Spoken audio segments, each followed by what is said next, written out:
everybody, welcome back to another video about our latest Helix and HX Stomp firmware update 3.1. Now, one of the new features that the folks at Line 6 have implemented into this firmware update is what they call the increased oversampling. Now, this is supposed to improve the sound quality of the various amp models and kind of just optimizing the Helix overall. They actually describe it by saying oversampling has been increased across the board, resulting in higher fidelity, fewer aliasing artifacts, and smoother decay trails, especially when running multiple distortion stages or with higher gain tones. Many people might not notice the difference, but those highly sensitive to aliasing will appreciate 3.1's smoother response. I believe that was supposed to say 3.1. Amps and effects models have been optimized to accommodate these improvements without increasing DSP usage. All right, so I've seen a lot of folks comment on this, and there's been a lot of comments of folks saying, I noticed it right away when I plugged into it. It just sounds and feels better. Now, that may very well be true, and I'm not here to tell somebody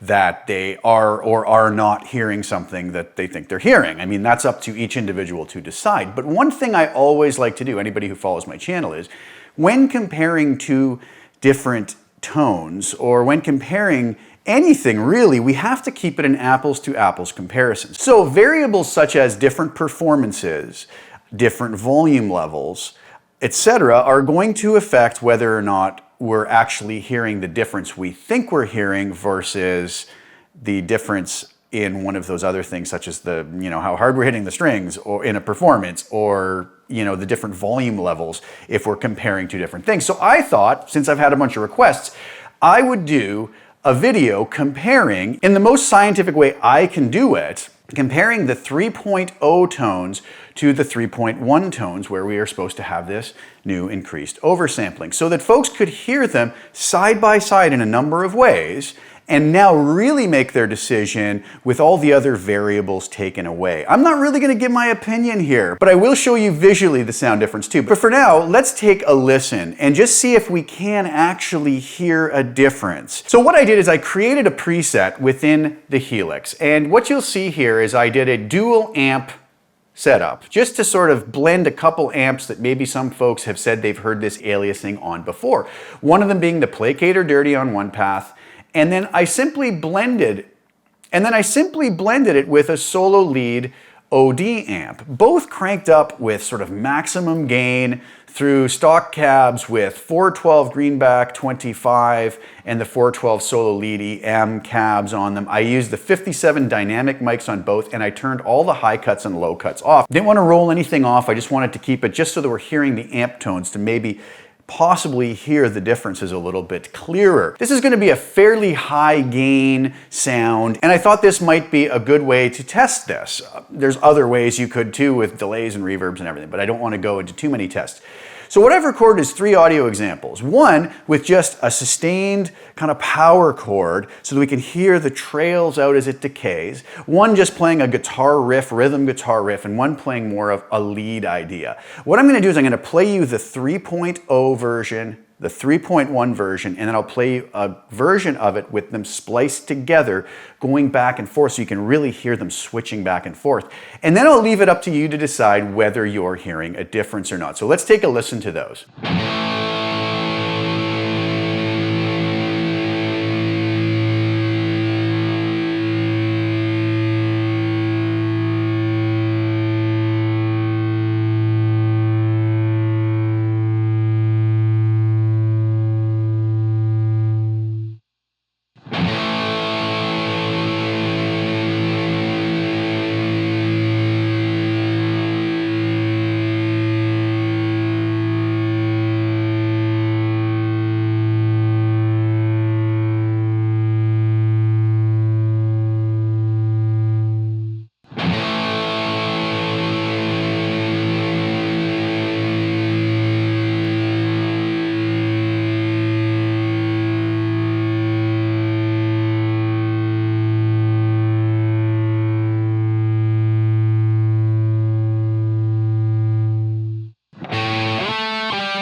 All right, so what did you guys think? I mean, I was never one to think that this sound of the, the so-called squirrels that some folks call it, I was never one to really be overly bothered by it. I mean, I've recorded real guitar amps before, and listening back to those, sometimes I hear some of those same qualities. So it's not something that's ever bothered me. So I'm glad the folks at Line 6 are improving the tones here, or working towards that, but it really isn't something that bothers me necessarily, or ever bothered me. So I don't really want to say that I'm going, oh wow, this is the best thing ever. Although I listed this as one of my top 5 favorite features because I think it shows the folks at Line 6 are really committed to constantly improving the Helix, and giving it even a little tiny bit of improvement in the sound is better than nothing, right? But I was not really in the camp of feeling that it needed this great improvement. But again, that's just my opinion, and other people's opinions vary, and that's perfectly acceptable and fine. I'm really happy for the folks that felt that this was an issue, that they finally have something and they are feeling better about it. But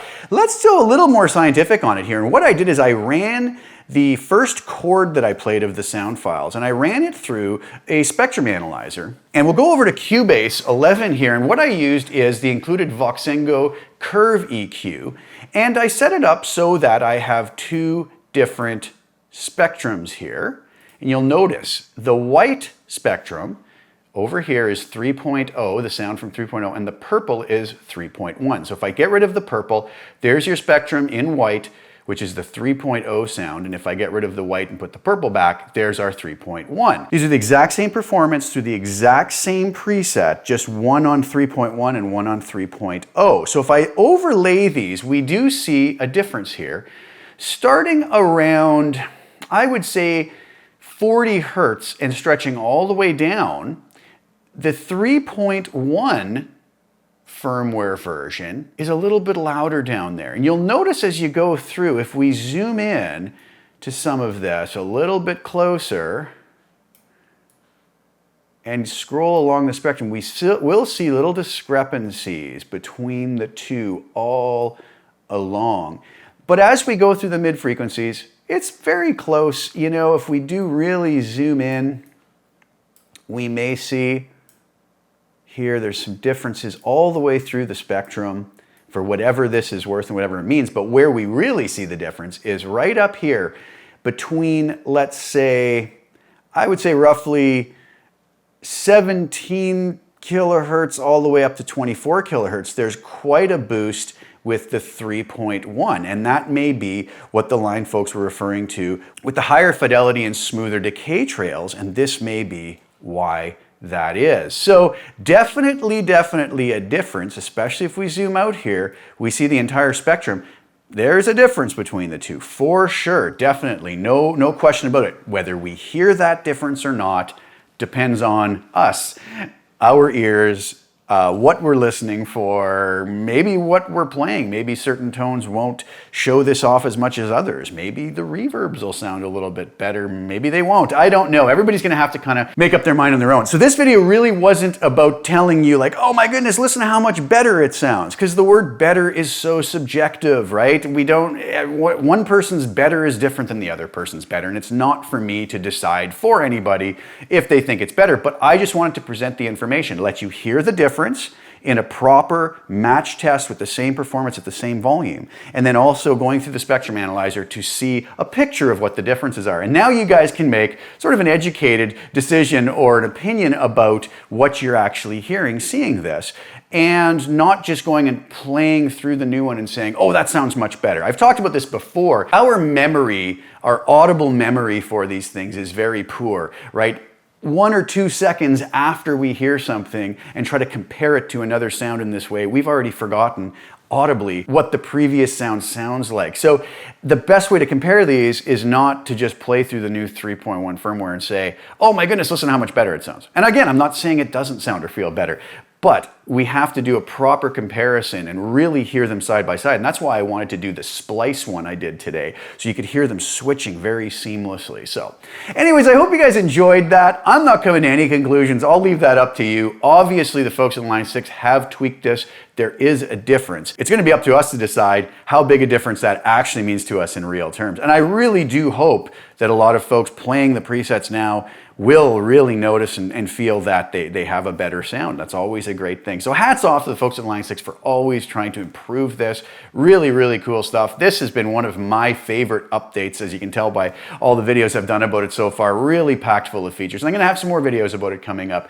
in the near future. So thanks so much for tuning in, guys. Please like the video, share it with anybody who you think would get use out of it. Subscribe to the channel and hit the little bell notification to get notified when I put new content out. I will be back really soon with some more content. Thanks again for tuning in. Ciao for now.